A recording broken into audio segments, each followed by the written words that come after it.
প্রিয় দর্শক, the great world শোতে স্বাগত জানাচ্ছি। পুরো অনুষ্ঠানে আপনাদের সঙ্গে আছি আমি রওজা জাবিদ ঐশী। নাচ, গান, নাটক, চলচ্চিত্র থেকে শুরু করে হালের ফ্যাশন জগৎ, নানামাত্রিক আয়োজন নিয়ে সাজানো হয়েছে আমাদের এই অনুষ্ঠান। চীনের প্রাকৃতিক সৌন্দর্য, সাংস্কৃতিক ঐতিহ্য, উন্নত, সমৃদ্ধ এবং বৈচিত্র্যময় জীবনধারার গল্প আপনাদের সামনে তুলে ধরব। অনুষ্ঠানটি উপভোগ করতে আমাদের সঙ্গেই থাকুন।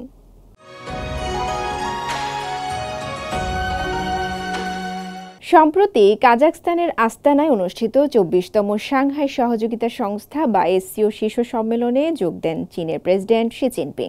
সম্মেলন শেষে তিনি তাজিকিস্তানও সফর করেছেন। দুই দেশের বন্ধুত্ব জোরদার এবং প্রেসিডেন্টের সম্মানে সেখানে সাংস্কৃতিক বিভিন্ন আয়োজন করা হয়। সিএমজিও এই আয়োজনে অংশগ্রহণ করে। বিস্তারিত থাকছে রিপোর্টে।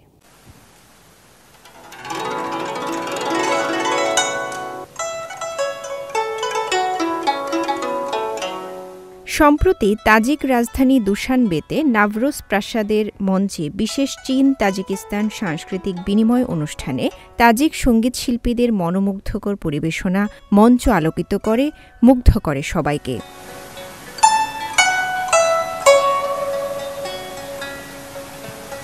তাজিকিস্তানে চীনের প্রেসিডেন্টের রাষ্ট্রীয় সফরকে আরও সমৃদ্ধ করতে স্থায়ী বন্ধুত্বের নতুন যাত্রা থিমযুক্ত অনুষ্ঠানের আয়োজন করে China media group CMG.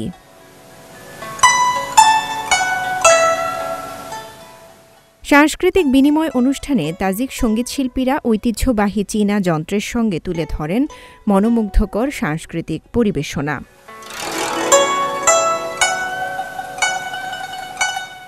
Tajikistan national কনজারভেটরির সঙ্গীতজ্ঞরা দুই দেশের মধ্যে বন্ধুত্ব এবং প্রাচীন সিল্ক রোডকে ঘিরে থিমযুক্ত বিভিন্ন ঐতিহ্যবাহী নানা নিদর্শন নিয়েও সঙ্গীত পরিবেশন করেন।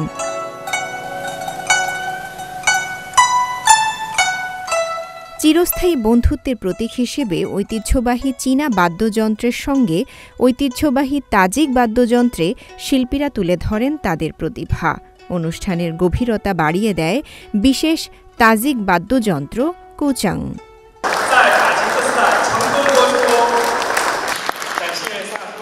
এদিকে শি জিনপিংয়ের তাজিকিস্তানে রাষ্ট্রীয় সফরকে কেন্দ্র করে দুশানবেতে চায়না মিডিয়া গ্রুপ সিএমজির তৈরি শি জিনপিংয়ের প্রিয় প্রবাদের তাজিক সংস্করণ তৃতীয় সিজনের সম্প্রচারের উদ্বোধন করা হয়। অনুষ্ঠানটি তাজিকিস্তানের মূলধারার মিডিয়া প্ল্যাটফর্ম খোভার, জাতীয় সংবাদ সংস্থা ঝাহুন নামু এবং জাতীয় টেলিভিশন সাফিনাতে সম্প্রচার করা হবে।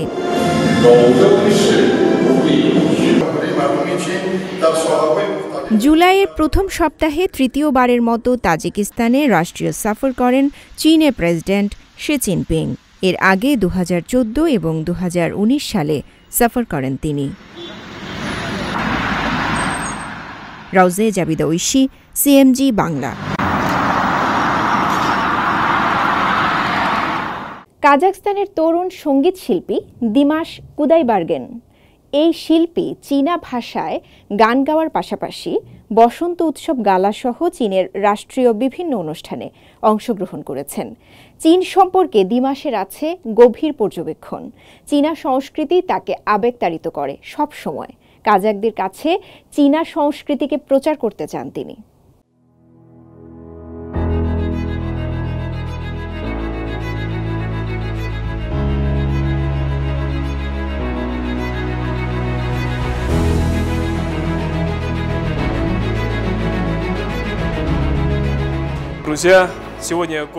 বন্ধুরা, আমি দিশাম কুদাইবার্গেন।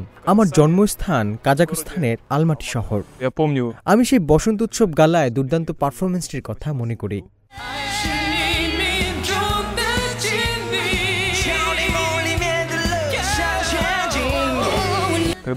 এটি ২০০৮ সালে ছিল এবং আমি আমার বন্ধুদের সাথে পারফরমেন্স করেছিলাম।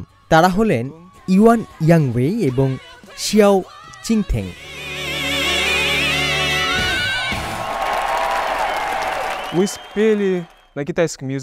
আমরা চীনা ভাষায় গান গেয়েছি। আমার মনে আছে সেই সময়ে খুব অস্বস্তি বোধ করছিলাম, কারণ যারা সাধারণত শান্ত মানুষ তারাও পারফরমেন্সের সময় অনিবার্যভাবে নার্ভাস বোধ করে। ফাইনাল শো ছিল মজাদার ও দুর্দান্ত।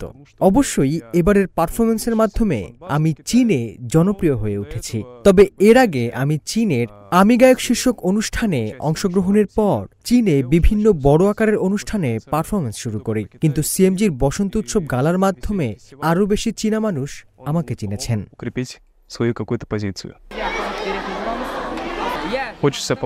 আমি চীনা জনগণ ও চীনা দর্শকদের ধন্যবাদ জানাই।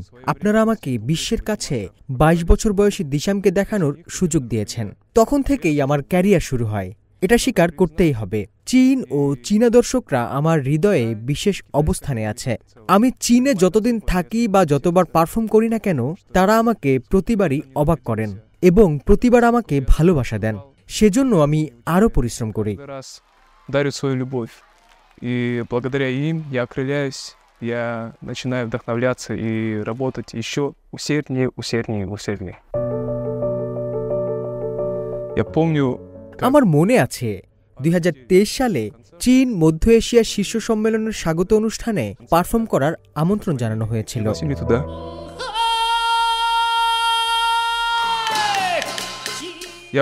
আমি অত্যন্ত আনন্দের সঙ্গে সেই আমন্ত্রণ গ্রহণ করি।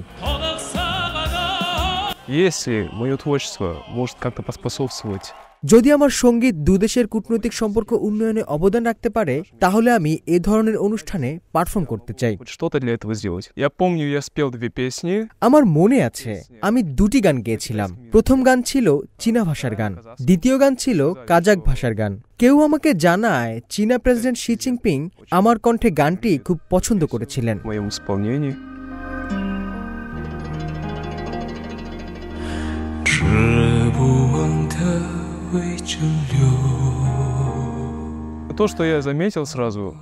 আমি লক্ষ্য করে বুঝেছি যে প্রেসিডেন্ট শি একজন মহান মানুষ। এই গানটির অর্থ গভীরভাবে অনুভব করেন, যা গুরুত্বপূর্ণ। তার রয়েছে গভীর সাংস্কৃতিক ঐতিহ্য।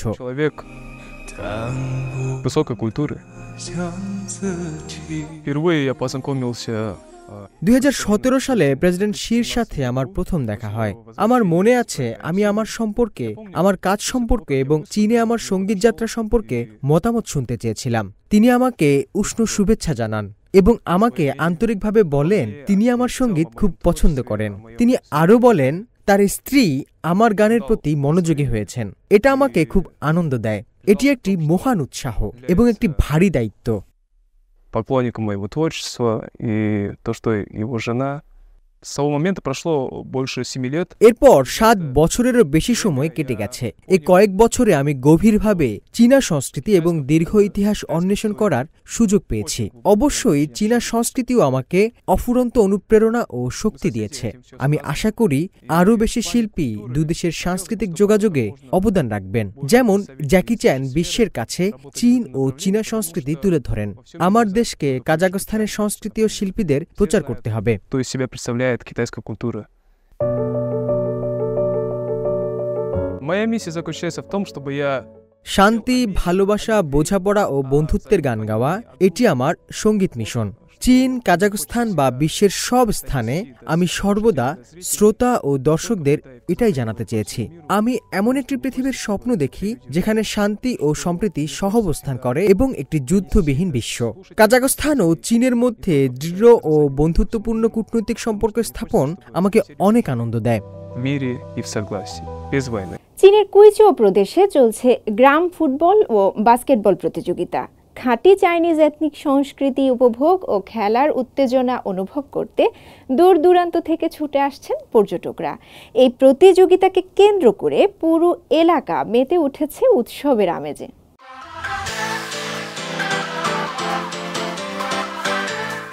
ফুটবল খেলা চলছে। ভিলেজ সুপার লিগের উত্তেজনাময় খেলা উপভোগ করছে দর্শক। শুধু ফুটবল খেলাই নয়, চলছে নানা রকম সাংস্কৃতিক পরিবেশনাও। কুইচৌ প্রদেশের ছিয়ানতোংনান, মিয়াও এবং তোং স্বায়ত্তশাসিত প্রিফেকচারের রোংচিয়াং কাউন্টিতে চলছে ঐতিহ্যবাহী এই আয়োজন। জনপ্রিয় ভিলেজ সুপার লিগ দেখতে বিভিন্ন স্থান থেকে এসেছেন দর্শক।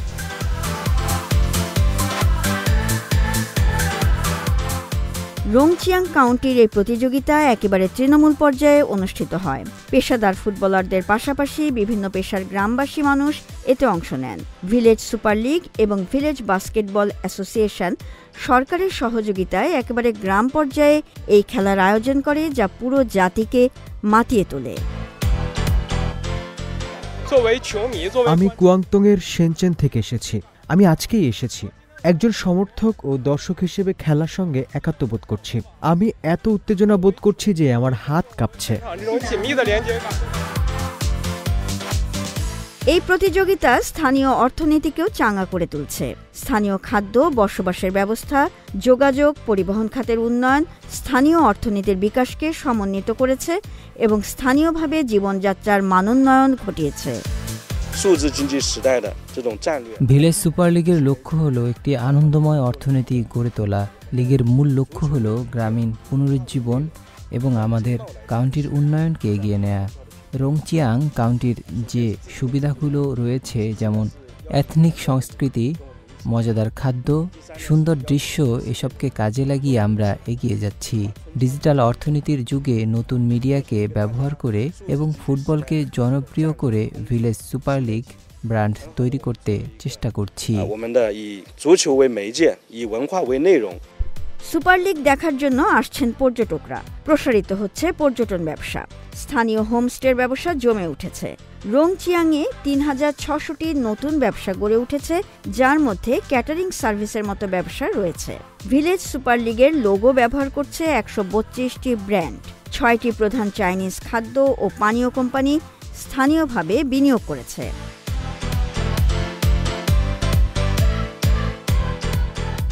রংচিয়াং কাউন্টির মতো থাইচিয়াং কাউন্টির থাইপান গ্রামে চলছে ভিলেজ বাস্কেটবল অ্যাসোসিয়েশনের ম্যাচ। বাস্কেটবল খেলা দেখার পাশাপাশি এখানে এথনিক সংস্কৃতির বর্ণাঢ্য পরিবেশনাও চলছে। বাস্কেটবলের থিমে তৈরি বিভিন্ন সুভেনির, খেলনা ও নানারকম পণ্য সামগ্রী বিক্রি হচ্ছে। চায়ের দোকানেও বেড়েছে ভিড়। এভাবে ক্রীড়া প্রতিযোগিতা ও এথনিক সংস্কৃতিকে ব্যবহার করে জেগে উঠছে কুইচৌ প্রদেশ। Santa Maria, CMG Bangla. উত্তর চীনের উপকূলীয় শহর থিয়ানচিন প্রাকৃতিক সৌন্দর্য ও সাংস্কৃতিক ঐতিহ্যে ভরপুর এই শহর। পর্যটন আকর্ষণে স্থানীয় সরকারের সহযোগিতায় বছর জুড়ে এই শহরে আয়োজন করা হয় নানা অনুষ্ঠান। এখন চলছে গ্রীষ্মকালীন ইভেন্ট, এরপর শরৎ কিংবা শীতকালীন আয়োজন।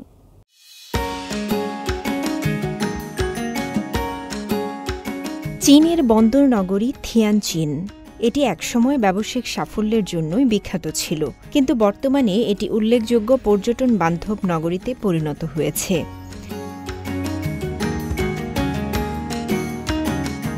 থিয়ানচিনের বিনহাই নতুন অঞ্চলকে নতুন রূপ দেয়া হচ্ছে। বিনহাই হল মোহনার কাছে অবস্থিত। কয়েক বছর ধরে থিয়ানচিন শহরের পরিবেশ উন্নয়নের ফলে এখানে পর্যটন আকর্ষণ বৃদ্ধি পেয়েছে। এখানে সমুদ্র সৈকত থাকায় তীরবর্তী পার্ক গড়ে তোলা হয়েছে কয়েকটি। পর্যটকদের জন্য আরও কয়েকটি দর্শনীয় স্থানের উন্নতি ঘটানো হয়েছে। বিনহাই নিউ এরিয়ায় এখন পর্যটকরাও আসছেন আগের চেয়ে বেশি সংখ্যায়।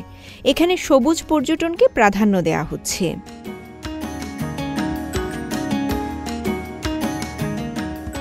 উত্তর চীনের থিয়ানচিন উপকূলীয় শহরকে নতুন রূপ দেওয়ার ক্ষেত্রে সাংস্কৃতিক বিভিন্ন অনুষ্ঠানের লালন বেশ ভালো ভূমিকা পালন করছে। স্থানীয় ও বাইরের পর্যটকদের সাংস্কৃতিক আয়োজন বেশ আকৃষ্ট করে, কারণ মানুষের চাহিদা অনুযায়ী বছরব্যাপী চলে এসব আয়োজন।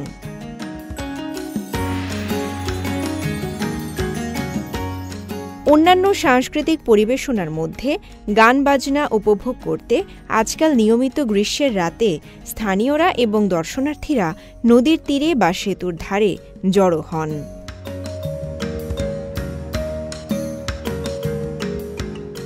পর্যটনে মানুষের ক্রমবর্ধমান চাহিদা মেটাতে গেল মাসে স্থানীয় সরকার একটি বিশেষ সাংস্কৃতিক অনুষ্ঠানও চালু করে, যার অধীনে অপেরা, নৃত্য এবং সঙ্গীতের মতো বিভিন্ন ক্ষেত্রে পেশাদার দল অংশগ্রহণ করতে পারে এবং কনসার্ট থেকে লোকসঙ্গীত পর্যন্ত বিভিন্ন পরিবেশনা করতে পারে।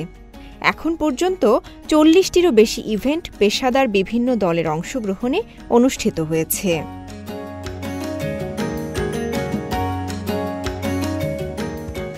রওজে জাবিদ ঐশী, সিএমজি বাংলা।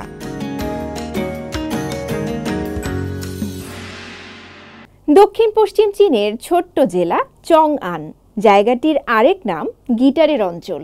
এ জেলার ঘরে ঘরে তৈরি হচ্ছে গিটার। 2006 সালে জেলাটি ছিল দারিদ্র্যপীড়িত। তবে গিটার নির্মাণে স্থানীয়দের উদ্দীপনা দেখে এগিয়ে আসে সরকার। দক্ষ কারিগরদের আকৃষ্ট করতে সরকার দেওয়া শুরু করে ভর্তুকি, আর তাই ধীরে ধীরে এখানে বাড়তে থাকে গিটার কারখানা। গিটারের গ্রাম নিয়ে থাকছে বিস্তারিত।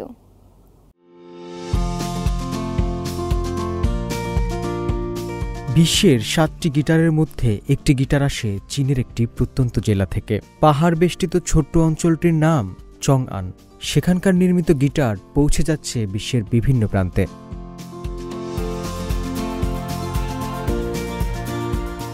কুইচৌ প্রদেশের এই পাহাড়ি জেলাটি কিভাবে একটি গিটার উৎপাদন কারখানা হলো জানা গেল সুরময় এ যাত্রার শুরুটা 48 বছর বয়সী চং চুয়ানচিওর হাত ধরে। চংআনে গিটার শিল্প বিকাশে তাকেই বলা হয় পথিকৃৎ। চংয়ের বয়স যখন 19, তখনই তিনি তার বড় ভাইয়ের সঙ্গে কাজ করতে যান দক্ষিণ চীনের কুয়াংতং প্রদেশের একটি গিটার কারখানায়। 10 বছর সেখানে কাজ করেন চং। আয়ত্ত করেন উচ্চমানের গিটার তৈরির কৌশল। শিখে নেন গিটার বানানোর 2 শতাধিক ধাপ। এরপর তিনি নিজেই চালু করেন গিটারের কারখানা।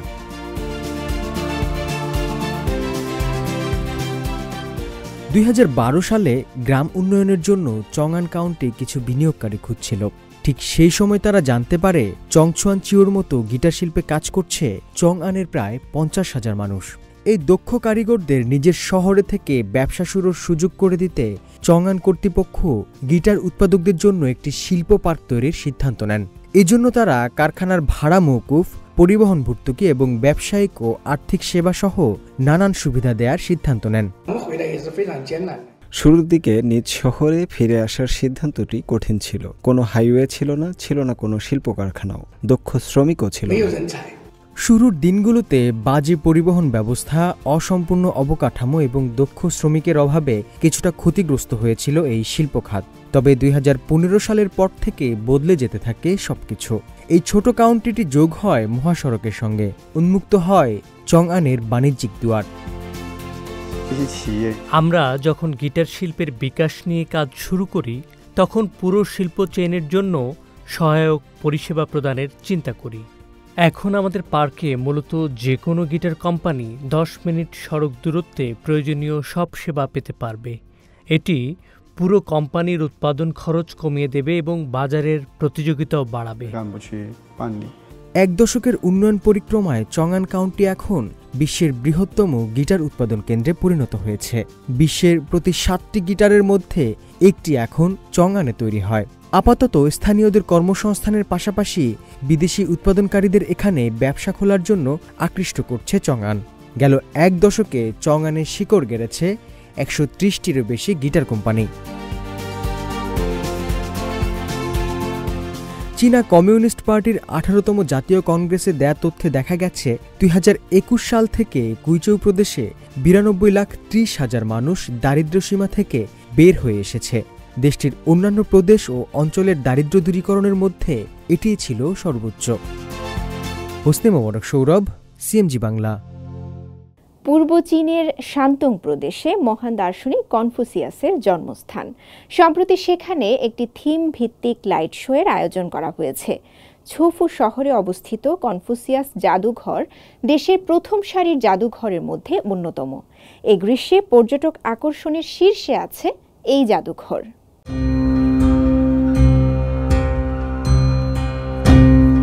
চীনের মহান দার্শনিক কনফুসিয়াসের জন্মস্থানে নির্মিত একটি সাংস্কৃতিক স্থানে একটি শব্দ ও আলোর প্রদর্শনী অনুষ্ঠিত হয়েছে।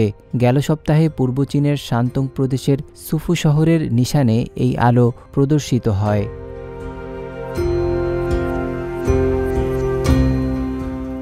অল ফর বেনেভোলেন্স নামে পরিচিত এই শোটিতে গতিশীল চীনা কালি পেইন্টিং এবং শাস্ত্রীয় সঙ্গীতের একটি মাল্টিমিডিয়া লোকজ দেখানো হয়েছে, যা বসন্ত ও শরতের সময়কালের একজন মহান চিন্তাবিদ কনফুসিয়াসের দর্শনকে তুলে ধরেছে।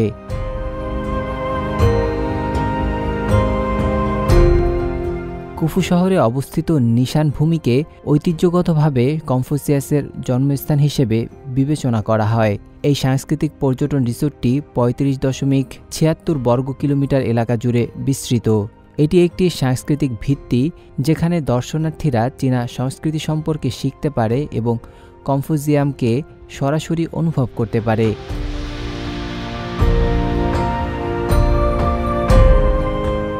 এদিকে কনফুসিয়াস মিউজিয়াম এখন গ্রীষ্মকালীন অবকাশের শীর্ষে রয়েছে, যা সারা দেশের শিক্ষার্থীদের আকর্ষণ করছে। মহান দার্শনিক কনফুসিয়াসের জন্মস্থান সুফুর জাদুঘরটি একটি জাতীয় প্রথম শ্রেণীর জাদুঘর। কনফুসিয়াসের উপর 5টি বিভাগ রয়েছে: কনফুসিয়াসের বয়স, কনফুসিয়াসের জীবন, কনফুসিয়াসের জ্ঞান, কনফুসিয়াস ও চীনা সভ্যতা এবং কনফুসিয়াস ও বিশ্ব সভ্যতা। জাদুঘরে প্রদর্শনের জন্য ব্যক্তিগত নথি, প্রাচীন বই এবং জামাকাপড় সহ বিপুল সংখ্যক সাংস্কৃতিক নিদর্শন রয়েছে। নাজমুল হক রাইয়ান, সিএমজি বাংলা। প্রিয় দর্শক, দ্য গ্রেট ওয়ার্ল্ড শো আজ এ পর্যন্তই। আমাদের অনুষ্ঠানটি টেলিভিশনের পাশাপাশি সোশ্যাল মিডিয়ার মাধ্যমে দেখতে www.facebook.com/cmg বাংলা এবং ইউটিউব চ্যানেল সিএমজি বাংলাতে ভিজিট করতে পারেন। পরবর্তী পর্বে নতুন কোনো আয়োজন নিয়ে দেখা হবে আপনাদের সঙ্গে। সে পর্যন্ত সবাই ভালো থাকুন, সুস্থ থাকুন। 再见。